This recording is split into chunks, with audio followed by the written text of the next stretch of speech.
আচ্ছা, যে সময় হচ্ছে আমি ২ বছর জেল খেটে বের হলাম। বের হওয়ার পরে আমি বাসায় আসলাম।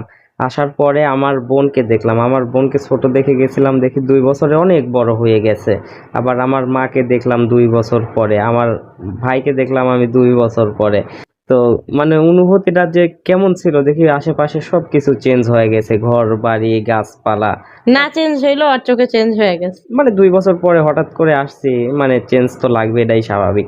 তো সেইদিন হচ্ছে ভরপুর ঘুম দিলাম আগে। আর আম্মুর হাতের রান্না খাইছি, মানে ২ বছর পরে আমি জেলখানায় যে শুনছি ও এমন ভাবে খাইতেছিল মনে হচ্ছে কি একটা রাক্ষস খাইতেছে, পরে আর বুইনে আমারে বললো। মানে ২ বছর পরে আম্মুর হাতের রান্না খাওয়া মানে কেমন একটা অনুভূতি। তো সেদিন ভরপুর খাওয়া-দাওয়া করে তারপরে আচ্ছা, তোমারে ঘুমাইছি। দেখা কেউ কান্দে নাই? না, কাঁদবে কেন? তবে আমার দাদা ছিল না, আমার দাদা কাঁদছিল। আমার দাদা তো আমাকে এত বেশি ভালোবাসতো, মানে পৃথিবীতে সবচাইতে বেশি যদি কাউকে ভালোবাসে আমার দাদা, তাইলে আমাকে ভালোবাসে। তো সকালে ঘুম থেকে উঠলাম, সকালে ঘুম থেকে ওঠার পরে আমার যে সিম নাম্বারটা আছিল ওই নাম্বারে আমার বিকাশ, রকেট, তারপরে সব নগদ অ্যাকাউন্ট খোলা ছিল। তো আমারে সবাই বলছিল ওই নাম্বারটা না উঠাইতে, যাতে হচ্ছে আমি আর ওর সাথে কোনো যোগাযোগ না করতে পারি বা ও আমাকে কল দিয়ে না পায়। তো তারপরেও আমার সিমটা ওঠানোই লাগতো। আসলে ওই সিমে আমার অনেক গুরুত্বপূর্ণ সব অ্যাকাউন্ট ছিল। আমার জিমেল, ইউটিউব চ্যানেল, তারপরে ফেসবুক অ্যাকাউন্ট সবকিছু। আমি তো পাসওয়ার্ড-টাসওয়ার্ডও সব ভুইলা গেছি। এখন রিকভারিও করতে পারবো না। পরে আমি যা বাধ্য হয়ে সিমটা রিকভারি করি, রিপ্লেস করি। রিপ্লেস আর করে আমি উঠাই নেই। ওই সিমে এমনি মানে আমি জানি ও জেলে, কিন্তু তাও মাঝে মাঝে ফোন দিতাম, ওই ফোনটা সুইচ অফ বলতো, তো আমি ফোন দিয়ে মানে একটা শান্তি খুঁজে পাইতাম। মানে আমি জেলখানায় যে সময় যাই ওই ফোনটা তো হচ্ছে ওই জেলখানার যে ইয়ে আছে ওইখানেই রেখে দিয়েছিলাম, কিন্তু জেল থেকে বের হওয়ার পরে আর ওই ফোনটা পাই নাই। তোমার মা কি নিয়ে গেছিল থানা না, থেকে? ফোনটা তো আম্মু নেয় নাই, থানা থেকে আর দেয় নাই ওই ফোন। আচ্ছা, যাই দুইটা হোক, ফোন ছিল, একটা আমার আর একটা ওর। আমার ফোনটা দিছিল, ওর ফোনটা দেয় নাই। ফোন দুইটাই আমার ফোনটা হারাই গেছে। পরে হচ্ছে আমি বাধ্য হয়ে এই সিমটা হচ্ছে রিপ্লেস করে নিলাম। রিপ্লেস করছি মানে সকাল ১০টার দিকে। আর রিপ্লেস করার পরে আমি বাসায় আসছি। আসার পরে হচ্ছে ১টার দিকে হঠাৎ করে একটা নাম্বার থেকে কল আসলো। আমি করছি কি ব্যাপার, ২ বছর পরে আমারে আবার কে মনে করলো? আর ও তো, তুমি নাম্বারটা চিনতে না যে ওটা আমার আব্বুর নাম্বার? হ্যাঁ, নাম্বার তো দেখে পরে পকেট থেকে ফোন বের করছি। বের করার পরে দেখি হচ্ছে ওর বাবার নাম্বার। আমি ভাবছি যে হয়তোবা আমি জেল থেকে বের হইছি, কোনোভাবে খবর পাইছে। এইজন্যে হচ্ছে হয়তোবা কল দিছে। পরে আমি কল ধইরা বলতেছি, "হ্যালো, কে?" তখন ও বলতেছে, মানে ও স্তব্ধ হয়ে গেছে। "কিরে? রূপসের কণ্ঠ?" তখন তোমার অনুভূতিটা কেমন ছিল? আসলে বিষয়টা হয়েছে কি, ও তো বাইর হয়েছে একদিন। আমি আসলে মানে আমি রাত্রি হচ্ছে এ গাড়িতে উঠছি, বিকেলে ওঠার পরে আস্তে মোটামুটি রাত্রি ১১টা-১২টা বেজে গেছে। তারপরে খাওয়া-দাওয়া করে আমি ঘুমাইছি। ঘুম থেকে উঠে সকালবেলা তারপরে যেয়ে সিমটা রিপ্লেস করছি। আর দুপুরবেলা হচ্ছে ও কল দিছে। মানে আপনারা মানে এই জিনিসটা আসলে পৃথিবীর কেউই বিশ্বাস করে না। ও যেদিন জেল থেকে বাইরে হইছে, সত্যি, সত্যি সেদিন রাইতে আমি ওরে স্বপ্ন দেখছি। কি দেখছি স্বপ্নে? যে ও জেল থেকে বের হয়ে আমারে হাই দিতেছে। সিরিয়াসলি এইটা আমি স্বপ্নে দেখছি। এটা একদম অবিশ্বাস্য একটা জিনিস। কিভাবে দেখলাম, কেন দেখলাম জানি না। ওই স্বপ্নটা দেখার পরে সকাল থেকেই মনটা খুঁতখুঁত করতেছিল। তো আমার কাছে তো ফোন ছিল না। আর আমার আম্মুর ফোনে কোনো সময় টাকা থাকে না।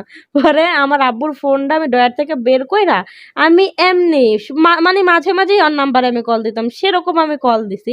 নাম্বারটা যেহেতু আমার মুখস্থ ছিল। আর কল দিয়ে দেখি কি রিং ঢুকে। যে সময় রিং ঢুকে আমি না হইলেও ৪-৫ বার ওই নাম্বারটা চেক দিছি। যে নাম্বারটা ভুইলা গেলাম, ভুল হইলো না কি হইলো? আমি যেই ৪-৫ বার চেক দিছি এর ভিতরে ও কলটা ধরছে। দেখি না, নাম্বার সঠিক আছে। পরে ও যে হ্যালো কইছে, আমি তো ওর কণ্ঠ চিনছি। কিন্তু চেনার পরও মানে আমার বিশ্বাস হইতেছিল না যে সত্যি, সত্যি ও। আমি পরে জিজ্ঞাসা করছি, "কে আপনে?" পরে বলে, "আমি রূপস।" আর মানে ও আমার নাম্বারটা তো চিনতে পারছে। আমার আব্বুর নাম্বার অনেক পুরনো নাম্বার। কিন্তু চিন্না ও ১ম এ না চেনার ভান করছে। আর তো আমার মানে মনে মানে অনেকগুলো অনুভূতি, মানে আমি কান্না কইরা দিছি। এখন ওইটা আনন্দে, কষ্টে না কিসে আমি কান্না করছি আমি জানি না। আমি মানে হাউমাউ কইরা কান্না করতেছি। এত জোরে কান্না করতেছিলাম যে আমার পাশের রুমের আপু আইসা আমারে মানে মানে দৌড় মাইরা ঘরে আসছে যে, "কি হইলো? এত জোরে কান্না করতেছে কেন?" মানে একটা জিনিস আপনারা মানে ভাবতেই পারবেন না এই ফিলিংসটা কিরকম ছিল। আমি নিজেই এখন পর্যন্ত মানে এই কথাটা বলতে গেলেও আমার অবাক লাগে। আচ্ছা, যারা আপনারা আমার YouTube এ জয়েন হন নাই, প্লিজ সবাই একটু সাবস্ক্রাইব করে দিবেন। কারণ কি মানে আমার TikTok টা কখন যেন যায় ভাব। ঠিক আছে? মানে অলরেডি ৭টা স্ট্রাইক আসলে তো আইডি একদমই চইলা যাইবে। এর মধ্যে ৬টা অলরেডি এসে আছে। আর একটা যদি আসে তাইলে আমাদের আর টিকটকে পাইবেন না। প্লিজ আপনারা একটু দয়া কইরা আপনাদের পায়ে ধরি, আপনারা একটু আমাদের হচ্ছে ইউটিউব চ্যানেলে পায়ে ধরে এরা বললা কেন? আপনাদের যাদের ভিডিও দেখতে ইন্টারেস্টিং মনে হইতেছে তারা যাইয়া সাবস্ক্রাইব করে দিয়েছেন। অবশ্যই আর যারা ভিডিও দেখতে পছন্দ এই করতেছে তারাই পর্বের সাবস্ক্রাইব পরে করবে। হইল যে এমন এক কাহিনী আছে, মানে আপনারা শুনলে জাস্ট হতবাক হয়ে যাইবেন যে এই দুইটা পাবলিক জীবনে কি কি করছে, তারপরে এই জায়গায় আসছে আজকে। তারপরে আমি কলটা রিসিভ করার পরে ওরে বলতেছি যে আপনি কে? তখন ও বলতেছে যে আমি সাদিয়া। তখন আমি বলতেছি যে তাহলে আমার নাম্বারে কল দিছেন কেন? তখন মানে আমার ভেতরে প্রচুর ক্ষোভ জমে আছে, প্রচুর রাগ জমে আছে। ওই যে আমার বড় ভাই বলছিল যে তুমি জেলখানায় হচ্ছে জেল খাটতেছো আর তোমার বউ হচ্ছে তোমাকে ভুইলা যায় কি সব করতেছে। তো এই জন্য আমি মানে মনে মনে খুব রেগে আছে। তো তখন আমি ওরে বলতেছি যে কল দিছেন কেন? তখন মানে এত বলতেছে রুডলি ব্যবহার করছে, একদম ভাষায় প্রকাশ করার না মতো না। আমি বলি, তখন ও বলতেছে যে এমনিতেই। তা আমি বলতেছে যে আচ্ছা তাহলে রাখেন। তখন বলতেছে যে কবে বের হইছেন? তা আমি বললাম যে আজকেই বের হইছি, না কালকে রাতে। তখন বলতেছে যে ও আচ্ছা ঠিক আছে। তখন আমার একবার জানানোর প্রয়োজনও বোধ করলেন না। মানে আমি সেই জোরে জোরে কাইন্দা কাইন্দা এই কথা কইতেছি, আমার বুকের ভিতরে মানে এত জোরে ব্যথা করা শুরু হয়ে গেছে, মানে ওর কথাগুলো শুন না, এখানে আপনারা বললেও আসলে বুঝতে পারবেন না। হুম, তারপরে হচ্ছে আমি কল কেটে দিছি। তারপরে ঘন্টাখানেক পরে ও আবার কল দিছে। দেওয়ার পরে আমি কলটা রিসিভ করছি। করার পরে আমি বলতেছি যে আপনি আমাকে এত বারবার কল দিতেছেন কেন? তখন বলতেছে যে আসলে এমনি আপনার সাথে আমার একটু কথা ছিল। তখন আমি বলতেছি যে না আপনার সাথে আমার কোনো কথা নাই, আপনি একটা খুনি। তখন মানে ও খুব কষ্ট পাইছে যে ওই যে আমার যে বাচ্চাটা নষ্ট করছে না। কিন্তু আসলে বাচ্চাটা নষ্ট করছে জাস্ট ওর কথা ভাইবা। কিন্তু আমি তো মানে মনে মনে ইয়ে হয়ে আছি যে হচ্ছে আমার বাচ্চা ও নষ্ট করলো, মানে এই বিষয়টা যে আসলে একটা বাবার পক্ষে কতটা কষ্টের পৃথিবীতে কেউ হয়তো বা বুঝবে না। তো যারা বাবা আছেন হয়তো বা তারা বিষয়টা উপলব্ধি করতে পারবেন, যারা মানে এরকমের হয়েছে যাদের সাথে অন্তত তারা উপলব্ধি করতে পারবে। তো আমি আসলে খুব কষ্ট পাইছিলাম ওই জিনিসটা শোনার পরে। সেজন্য ওরে বলতেছি যে আপনি আমাকে কল দিছেন কেন? আপনি একটা খুনি। তখন ও বলতেছে যে হাউমাউ করে কেঁদে উঠছে যে কি আপনি আমাকে খুনি বললেন? আসলে ওই বাচ্চারা নষ্ট করছিলাম কারোর প্রেশারে পড়ে হয়তো বা কখনো নষ্ট করতাম না। জাস্ট ওর ভালো চাই, ওরে ভালোবাসি বিধায় ওর কথা চিন্তা করে বাচ্চারা নষ্ট করছে। আর ওই বাচ্চারা নষ্ট করার সময় শারীরিক যে একটা কষ্ট, ওই কষ্ট আসলে কখনো একটা পুরুষ মানুষ বুঝতে পারবে না। ইভেন যারা বাচ্চা নষ্ট করছে শুধু তারাই বুঝতে পারবে।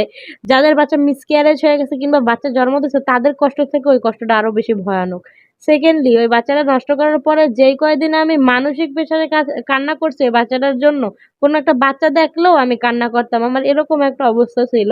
সে সময় ও ও ওরে মানে আমি বারবার বারবার কল দিতেছিলাম সমানে, মানে যা আমার আম্মুরও তো বলি নাই যে ও বের হয়েছে আমি যাই না গেছে, আমি বারবার কল দিতেছিলাম। আম্মু অবশ্য বুঝাই গেছে আমার কাঁদছে, আমি চোখ মুখ ফুইলা গেছে, একবার জিজ্ঞাসাও করছিল কিন্তু আমি স্বীকার করে নাই। কিন্তু যখন ও এই কথাটা বললো আমার মানে পুরো পৃথিবীটা যেন স্তব্ধ হয়ে গেল যে কার জন্য কি করলাম। একটা মানুষ, আমি কতটুকু ডিপ্রেশন, আমি কতটুকু ফ্যামিলি প্রেশার, আমার জীবনটা যে ওর জন্য কতটা মানে খারাপ হয়ে গেছিল ও জাস্ট কল্পনা করতে পারবে না। ইভেন ও এখন পর্যন্ত মানুষের কষ্টের কথা শুনলে কখনো ওই জায়গাটা বুঝতে পারে না। কিন্তু আমি যেটা ফেস করছি আমি জীবনেও ভুলতে পারবো না। একে তো আমার স্বামী নাই, মানে ও তো নাই যারে ভালোবাসি। মানে সেকেন্ডলি একটা এত ছোট বয়সে আমি বিয়ে করছি দেখে প্রত্যেক নিয়ত আমার কথা শোনা লাগতো, প্রত্যেক নিয়ত আমার গালি খাওয়া লাগতো, প্রত্যেক নিয়ত প্রত্যেকটা জায়গায় আমার অপমানিত হওয়া লাগতো। তারপরেও মানে নিজের ভালোবাসার মানুষ যার প্রতি আমার কতটা সত্যিকারই ভালোবাসা, কতটা টান, যে আমি তারা সে জেল থেকে বাইরে হইছে আর আমি স্বপ্নে দেখি, মানে এটা কলিজার টান না হইলে, সত্যিকারই ভালোবাসা না হইলে সম্ভব না। এরপরে ও আমার সাথে মানে দুনিয়ার রুট ব্যবহার করতো, দুনিয়ার খারাপ ব্যবহার করতো। তারপরেও আমি আবার কল দিয়ে বললাম কি আমি জাস্ট আপনারা একবার ভিডিও কলে দেখতে চাই। এর মাঝখানে দেখি কি উনি আবার ফেসবুকে ছবিও পোস্ট করে। কিন্তু সে আমার সাথে এমন ভাবে একটা ব্যবহার করে মনে হয় আমি পৃথিবীর বুকে সব থেকে বড় অপরাধী, ওনারে আমি জাইন্না সইন্না জেলের ভিতরে পাঠাইয়া দিছি। আসলে আমি রুট ব্যবহার করতাম ওর সাথে কেন? মানে জেল থেকে যে সময় বের হইছে, মানে ওর প্রতি যে আমার ভালোবাসাটা ওটা তো এক বিন্দু পরিমাণেও কমে নাই গো। কিন্তু ওই যে আগের পর্বেতে বলছিলাম যে একটা নাকি হচ্ছে লিখিত ইয়া হয়েছে, এটা আসলে সত্য ছিল না, পরে আমি জানতে পারলাম, মানে এখন জানতে পারছি। তো ওই বিষয়টা ছিল কি কি, ওটা সত্যি ছিল না? না আজকে আমি জানতে পারলাম। মানে ওই আমার কাছে তো মামলার নথি এখন আছে, ওই নথিতে কোথাও ওইটি লেখা নাই গো। তো আমাকে বলা হয়েছিল কি যে আমি জেল থেকে বের হতে পারবো কিন্তু কখনো ওর সাথে কথা বলতে পারবো না, আর যদি কখনো আমি ওর সাথে কথা বলি তাহলে নাকি আমার মামলা কখনোই খালাস হইবে না, আমার হাজিরা দিতে দিতে পরে এক সময় যে আমার সাজা হইবে, এরকমের বলা হয়েছে। আমার বড় ভাইও বলছে, তারপরে মানে সবাই বলছে যে আমি ওর সাথে কখনো কথা বলতে পারবো না, যদি কখনো আমি কথা বলি তাহলে হচ্ছে ঝামেলা হইবে আর আবার। একটা জিনিস কি, ও তো জেল থেকে বেরিয়েছে, আর ও মানে জেলে যাইয়া এত একটা পরিষ্কার পরিচ্ছন্ন টনটনা ইগোর একটা শক্ত সামর্থ্য ছেলে ছিল, যার স্ত্রীরে কেউ কখনো কিছু বলতে পারবে না, কিন্তু এতদিন জেল খাটার পরে ও খুব নরম হয়ে গেছে। আর মানে ওর একটা জিনিস কি, মানুষের উপরে কৃতজ্ঞতা সব থেকে বড় জিনিস। ওরে জেল থেকে বের করছে, এখন ও সবসময় চাইতো কি যে ওর বাবা মা জানি আর কখনো, বাবা না বিশেষ করে মা আর ভাই জানি কখনো কষ্ট না পায়, কারণ আমার সাথে কথা বললেই তারা কষ্ট পাইবে, এটাই স্বাভাবিক। কারণ যার ছেলেরে আমার মা জেল খাটাইছে, তার ছেলেরে সে তো আর কখনো আমারে মাইনা নিবে না, এটা খুব স্বাভাবিক, ঠিক না বলো? হুম, পরে যখন সবাই জানতে পারে যে হচ্ছে ওর সাথে আমার যোগাযোগ না, হয়েছে। তাও জানতে পারে নাই। আমি ১ম এ বলি কি, আমি আপনার সাথে একটু ভিডিও কলে কথা বলতে চাই। কোনোভাবেই সে রাজি হয় না। মানে আমার তার একটু দেখার জন্য মানে বুকটা এত আনচান করতেছিল। তার তো দাড়ি ছিল না। অনেক মানে তার মুখে সবসময় ক্লিন করে রাখতো, দাড়ি ছিল না। তারপর ওই সময় ২ বছর পার হয়ে গেছে, একটু হইলেও তো বয়স বাড়ছে। মুখের একটা কাটিং আলাদা হয়ে গেছে। আমি তারে এতবার দেখার জন্য রিকোয়েস্ট করছি। পরে আমার সত্য দিছে, আচ্ছা ঠিক আছে। একবার ভিডিও কল দিবেন, এরপরে আর আমার কখনো কল দিবেন না। পরে দিছে একটা ভিডিও কল, দেওয়ার পরে মানে ১ সেকেন্ডের ভিতরে ফোনটা কাইটা দিছে, কিন্তু ওর ভিতরে আমি একটা স্ক্রিনশট মাইরা রাখছিলাম। মানে দাড়ি বড় বড় হয়ে গেছে, আমি মানে বারবার ওই স্ক্রিনশটটা দেখতেছিলাম। এরপরে সেদিন রাইতে আমারে ও কিছু আমাদের পুরনো যে ছবিগুলা ও মনে হয় জিমেলটা রিকভার করছে, রিকভার করে আমাদের পুরানো প্রায় ৪৮টা ছবির মতো আমারে দিছে। ফোনটা আমার বুকের উপরে, মানে আমি ছবি পাঠাইছি আমি তো জানি না, আমি ফোনে কথা বললে আমার বুকের উপরে নিয়ে ঘুমায় আছি। পরে আমার আম্মু সকালবেলা আমার বুকের উপরে দিয়ে ফোনটা নিয়ে দেখে কি, ওর ওর ইমুতে ওর নাম্বার দেওয়া আর ছবি দেওয়া ছিল। ওই ইমুতে যেয়ে দেখে যে ও ৪৮টা ছবি পাঠাইছে, আর তো ফুল দমে ফায়ার হয়ে গেছে। মানে মানে এখন অব্দি ওর মা জানে না যে আমি জেল থেকে বের হয়েছি। মানে আমার সাথে মানে এত বাজে ব্যবহার যা আসলে আগুনে পানিতে খারে না। তখন আমার আব্বু বাসায় ছিল, সকালবেলা অফিসে যায় নাই, বাধ্য হয়ে আব্বু বলছে আমার মেয়েরে তুমি কিছু বলবা না। আমার আব্বুর মানে সবসময় একটা কথা কি, সে মারতো গালি দিতো যাই করতো, তার এই জিনিসটা আসলে সত্যি একটা জেন্টলম্যানের কাজ। সেও আমার সাথে অনেক কিছু করছে, কিন্তু তার এই জিনিসটা এত ভালো লাগে আমার কাছে যে সে কখনোই মানে মানুষের সামনে ফেস লস করতে চাইতো না। সে বলতো যে বকাবকি করো, গালাগালি করো, ঘরে বসে করো, কিন্তু মানুষ জেনে শুনে না। কিন্তু আমার মা এই জিনিসটা বুঝতেই চেত না, এই মানুষের সামনে ফেস লস করে দিত, নিজের ছেলে মেয়েরা মানুষের সামনে মানে যে একটা অপমান ফিল করবে সে এটা বুঝতেই না। সে মানে রাগ উঠলে এমন ভাবে চিল্লাইতো, মনে করেন পুরো এলাকার মানুষ এক জায়গায় জড়ো হয়ে যাবে। তারপরে তো চিল্লানো বন্ধ করলো না, সমানে চিল্লাইতেছে সমানে চিল্লাইতেছে। ওদিকে সে আমার জায়গায় দাঁড়ায় কখনোই আমারে বোঝার চেষ্টা করলো না যে এই একটা ছেলের জন্য আমার মেয়ে কত কিছু করলো। আমি যেই মেয়ে আমি মারে ছাড়া থাকি না, সে ওরে ছাড়া ওর কাছে থাকার জন্য মানে যুদ্ধ করে লাইছে।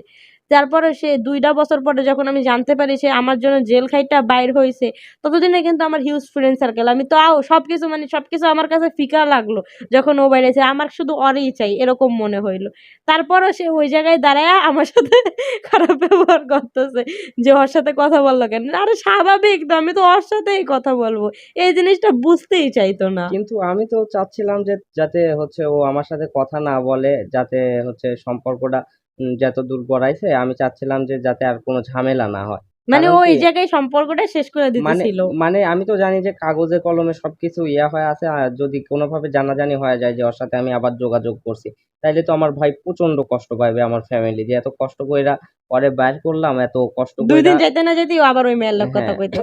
আবার হচ্ছে ও আমাদের কথা ভাবলো না, আমাদের কথা রাখলো না, এই জন্য আমি চাচ্ছিলাম, মানে আমারও খুব ইচ্ছা হচ্ছিল ওর সাথে একটু কথা বলি, ওর সাথে একটু আমি টাইম স্পেন্ড করি, বা ওরে আমি একটু ভিডিও কলে দেখি, কিন্তু মানে বুকের মধ্যে সবকিছু জমা রাখার পরেও প্রকাশ কিন্তু করতেছিলাম না। এদিকে আমি মানে মাইর খাইতেছি, গালি খাইতেছি, তাও আমার একটা কথা, ওর সাথে আমার কথা বলতেই হবে।